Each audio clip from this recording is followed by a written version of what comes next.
ምን ነው አባዬ ደህና አይደለም እንዴ? ደህና ነኝ። ህልም አይቼ ማለት ምን አይነት ህልም?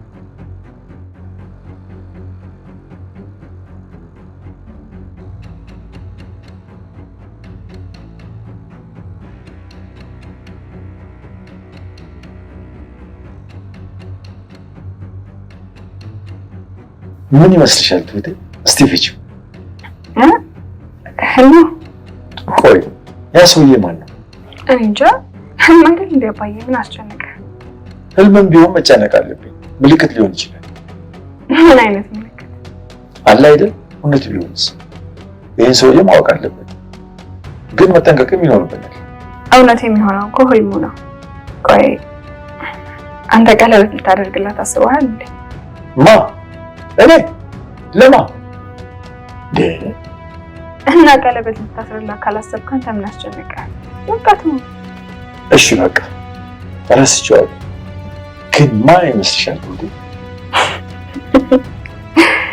ምን ያስቅሻል? አይ ምንም፣ ግን ሲመስለኝ ያሰያ ተወቀሳኝ ይመስለኛል። እውነትሽን ነው። እኔም እሱ ነው።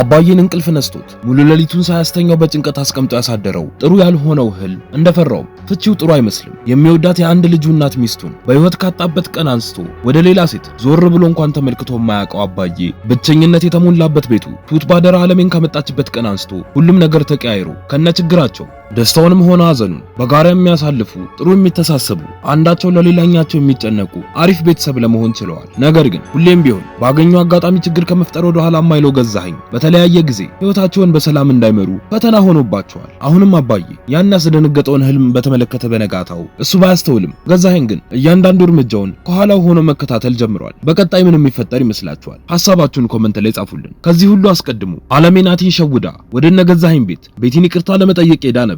ዓለሜ በርስታን ኳኳ። እሷ እንደመጣች ያወቀችው ቤቲም ስለቷን ይዛ መኝታ ቤቷ ሄዳ ትቀመጣለች። ትሁትም በሩን ትከፍትና ዓለሜ እንዴት መጣሽ ብላ ስጠይቃት እሷም ዛሬ አንቺን ላወራ አይደለም የመጣሁት ቤቲስ የት ናት ያለችው ብላ ስጠይቃት ትሁትም ይሄ ነገር ጥሩ አይመስለኝም መኝታ ቤቷ ናት ቢያንስ እዚሁ ልጥራልሽና አውሪያት ብላ ስትላት ዓለምም ታዩ ራሴ ያናግራታለሁ ብላ ጥላት ወደ መኝታ ቤቱ ትሄዳለች። ወደ ውስጥም ትገባና ቤቲን ስታገኛት በሩን ቆልፋ ይቅርታ ልጠይቅሽ ነበር የመጣሁት የደረሰብሽ ነገር በጣም ከባድ ነው ግን እኔ ስለዚህ ነገር ማቀው ነገር አልነበረም ብላ ስትላት ቤቲም ባትመጪ ይሻልሽ ነበር ዓለሜ ሲጀመር በምንም አይነት ሁኔታ ውስጥ ይቅርታ ላደርግልሽ እንደማልችል ልጅሽ ሊነግርሽ ይገባ ነበር ሰምኛለሽ የኔ ቤተሰብና ህይወት የተቃወሰው በአንቺና በወንድምሽ ምክንያት ነው ብላ ስትላት ዓለምም ቤቲ እኔ አሁን ነው ሁሉንም ነገር የተረዳሁት እዚህም ድረስ የመጣሁት ደግሞ ይቅርታ ልጠይቅሽ ነው ብላ ትላታለች። ቤቲም ምንም ያህል የይቅርታ ልብ ቢኖረኝ እንኳን ላንቺ ግን ይቅርታ ማደርግበት ህሊናም ልብም የለኝም እሺ ብላት ከኪሷ ስለቱን አውጥታ ወደ ዓለሜ ጋር ትጠጋለች። በዛን ሰዓት እናቱ የጠፋችበት ናቲም ወደ ቤት ተመልሳ ከሆነም ለማጣራት ወደ ቤት ሲገባ የሚያጣትና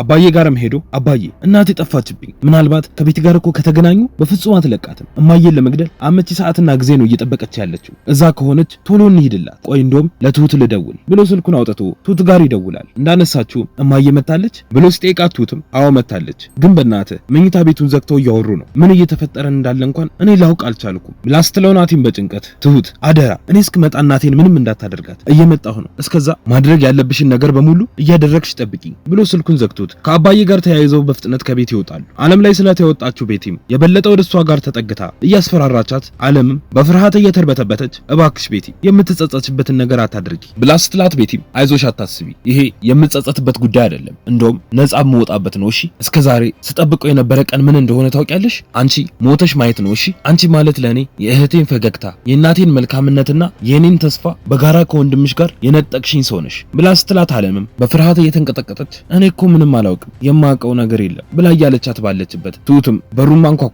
እንዲሁም በሩን ቤቲ እንድትከፍተው መለመን ትጀምራለች። በሩንም ለመክፈት እየታገለች ቤቲ እባክሽ በሩን ክፈችው ብላ መለመን ትቀጥላለች። ቤቲም በንዴት የትሁትን ምንመላ ችላ ብላ ወይዘሮ አለሜ አሁን ማንም ነፃ ያወጣሽ ብላ ስትላት አለሚም እኔን መግደል ነፃ የሚያወጣሽ ከሆነ እሺ በቃ ነይ አሁን ግደኝ ብላ ስትላት ትሁትም ከውጪ ሆና በሩን እየታገለች ቤቲ በሩን ክፈችው አረ በኋላ የሚጸጽትሽን ነገር አታደርጊ ብላ እያለች ትጫዋለች። ቤቲም በንዴት ስለቷን መሬት ላይ ጥላ በቃ አሁን ቶሎ ውጪልኝ አይንሽን ማየት እንኳን አልፈልግም ብላ ስትላት አለምም እባክሽ በቃ ቤቲ ይቅርታ አድርጊልኝ እክስሻለሁ ብላ ስትላት ንግግሯን ችላ ብላ በሩን ከፍታ ትወጣለች። በር ላይም ከትሁት ጋር ይገናኙና እጇ እየተንቀጠቀጠ ስትመለከትም የገደለቻት መስሏት በድንጋጤ ቤቲን ገፍትራ ወደ ክፍል ውስጥ ስትገባ ቤቲም ቤቱን ለቃ ወደ ውጪ ትወጣለች። ከትንሽ ቆይታ በኋላም ትሁት አለምን አረጋግታ ተቀምጠው እያወሩ ባሉበት ከቤት ተቻኩለው የወጡት ናቲና አባዬ ይመጣሉ። አለሜም ደህና ነኝ ልጄ አትጨነቅ በቃ ለቤቲም ሁሉንም ነገር ነግሬያታለሁ ግን አላመነችኝም ይቅርታም አላደረገችልኝ ብላ ስትለው ትሁትም በቃ ናቲ አሁን አንተ ከመጣህ እኔ አንድ ቦታ ደርሼ ልምጣ ትለውና ተነስታ ትወጣለች። ቀጥታም ቤቴን ልታገኝበት ወደምትችልበት ቦታ ነበር የሄደችው። እንዳገኛቻትም ታቅፋትና ትንሽ እንድትረጋጋ ለማድረግ ትሞክራለች። እንደተላቀቁም ቤቲም ቀጥላ በጣም ከፋኝ ትሁቴ ግን ለምን በዛ ልክ ደነገጥ ለምንስ በዛ ልክ አዘንኩላት እስከዛሬ እኮ ያንን ለማድረግ ስጠብቅ ነበር አሁን ግን አቃተኝ ምን እንደማደርግ አላቅም ብላ በሐዘን ስትነግራት ትሁትም አንቺ እኮ ሁሉንም የተውሹ መልካም ልብ ስላለሽ ነው ቤትዬ አሁን ግን ተረጋጊ ብላ ስትላት እሷም አመሰግናለሁ ትሁት አንቺ ቢያንስ ስሜቴ ገብቶሻል ህመሜም አሞሻል ይሄ ለኔ በጣም ትልቅ ነገር ነው ብላ ስትላት ትሁትም ይሄማ ግዴታ እኮ ነው ግን አሁን በቃ ተነሽና እናትሽ ቤት ሄደሽ እረፍት አድርጊ ትላትና አስነስታት ወደዛ እንድትሄድ ታደርጋታለች። እሷም ወደ ቤት እየተመለሰች ናቲን መንገድ ላይ ታገኘውና ሰላምታ ተለዋውጠው ማውራት ይጀምራል። እሱም የት ሄደሽ ነው ቤቲ ጋር ነበርሽ አይደለ ብሎ ሲጠይቃት ትሁትም አዎ ምን ነው ችግር አለው ብላ ባጭሩ ትመልስለታለች። እሱም ይቀጥልና ትሁቴ ግን ጠልተሽኛል አይደለ እየራቅሽኝ ነው ስታይኝ ለራሱ እንደ ድሮ በፍቅር ሳይሆን በትዝብት ነው እንዴት እንደዚህ ያደርጋል የምትይኝ ነው እየመሰለኝ ያለው ብሎ ሲላት ትሁትም እሷ አንተ ያሰብከው ነው እኔ አንተም መጥላት አልችልም ናቲ ብላ ትለውና ይተቃቀፋሉ። ቤቲም እናቷ ቤት ሄዳ ተቀምጣ ባለችበት ቤቢ ይመጣና አጠገቧም ተቀምጦ ማውራት ይጀምራሉ። እሷም ቀጥላ በቃ ተስፋ ቆርጣ ነው አይደለ ለዛ ነው ሕክምናዋን መጠበቅ አቅቷት ሌላ መፍትሄ ፈልጋ ላኔ ሄደችው ብላ ስትለው ባቢም ተይ እንደዛ አትበይ ቤቲ ምን ያህል እኮ በአንቺ እንደምትተማመን አታውቂ ደግሞ አንቺም ጥሩ እህት ነሽ እሷን ለማሳከም ብለሽ አይደለ እንዴ የማትፈልጊውን ህይወት እየኖርሽ ያለሽው ደግሞም ደውዬላት ነበር ምን እንደነካት አላቅም በጣም ተቀይራብኛለች በስትክክል እንኳን እኮ ልታወራኝ ፈቃደኛ አይደለች ብሎ ሲላት ቤቲም ይሄውልክ ቤቢ አንተ ተስፋ እንዳትቆርጥ ደስታዋ አንተ ብቻ ነህ ደግሞ ከሕክምናዋ በኋላ ሁሉም ነገር ይስተካከላል ብላ ትለዋለች። ከዚህም በኋላ ነው በምሽት ሁሉም በተኛበት አባዬ አንድ ክፉ ህልም አይቶ ከእንቅልፉ የባነነው። ህልሙ በነጋታው ለሚገጥመው ችግር ምልክት ይመስላል። በነጋታው ገዛኸኝ አባዬን በድብቅ መከታተል ጀምሯል። በቀጣይ ምን የሚፈጠር ይመስላችኋል? ሐሳብ እንዲሁም አስተያየታችሁን ኮሜንት ላይ ጻፉልን። የምንለቃቸው ቪዲዮዎች ለብዙ ሰዎች እንዲደርሱም ላይክ እንዲሁም ሼር ማድረግ አትርሱ። ቀጣዩ ክፍል በፍጥነት እንዲደርሳችሁም ሰብስክራይብ በማድረግ የደወል ምልክቱን መጫን አትርሱ። በቀጣይ በሌላ ክፍል እስክንገናኝ እስከዛው በሰላም ቆዩ።